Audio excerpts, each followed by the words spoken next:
Hey everyone, welcome back again. Today I thought I would share with you my favorite recipe for protein balls that I make. I had mentioned really briefly in the last video that I am following a special diet. It's called a low FODMAP diet, and it's for health reasons. So it's a very special diet that people who suffer with irritable bowel syndrome stick to. And so this is something that I have dealt with for decades, but only recently I really need to get control of it because my body is just rejecting so many foods lately. And so I thought, you know what, it's time for me to really take a look at what I'm eating and try to eat things that my body can digest, basically. So people who have irritable bowel syndrome, they have a hard time digesting certain carbohydrates.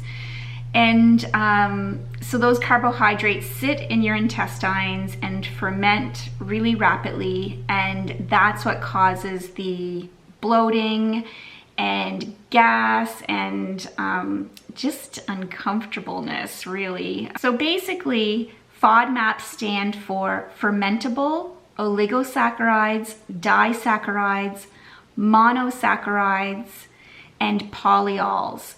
So those are the carbohydrates that can cause issues for people who have irritable bowel syndrome or IBS.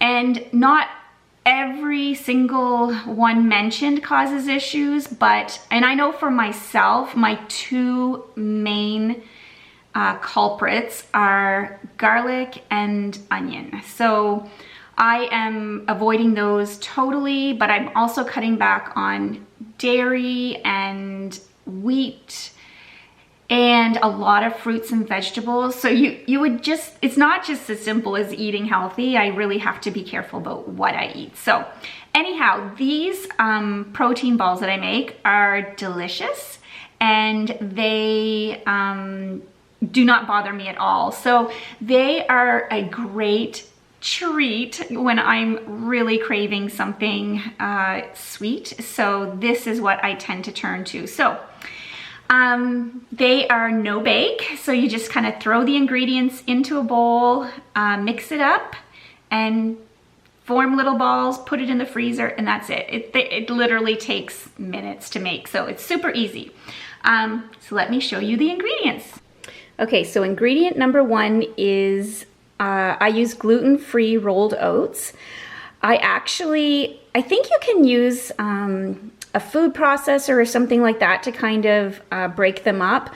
I just put them into a little baggie and use a rolling pin just to kind of break them up. So they're just a little bit more digestible. So that is the rolled oats. And then we have half a cup of peanut butter.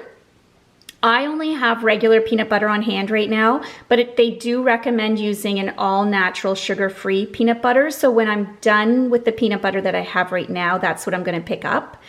This is pure maple syrup. It's, and I should say the amount. So it's 1 cup of the rolled oats, half a cup of the peanut butter, 1/4 cup of the pure maple syrup.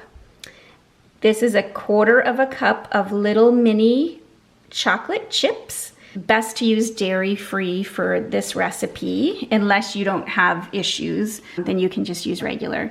This is 2 tablespoons of chia seeds, and then over here we have 2 tablespoons of cocoa powder. Okay, so this is what it looks like when it's all mixed up. So now I'm going to get a cookie sheet and I'm going to put parchment paper on it. And then I'm going to roll each ball into about 1 inch in size and lay them on the cookie sheet. Okay, so here they are all laid out. You can see them there. I forgot to mention that in the recipe it does say that you can add a pinch of salt as well. And I usually do add a little bit of sea salt, but I actually forgot today, so I don't think it'll make much difference anyhow, but just so you know that, you can add a little bit of salt. And now I'm going to take these and put it in the freezer for about 5 minutes or so, and then they should be all done. Okay, so here are the protein balls all done and ready to be popped into the freezer. So I just store them in the freezer and just eat them whenever I get a craving. Anyway, you'll have to let me know if you try the recipe, and I hope you enjoyed as much as we do, and we'll see you next time. Bye!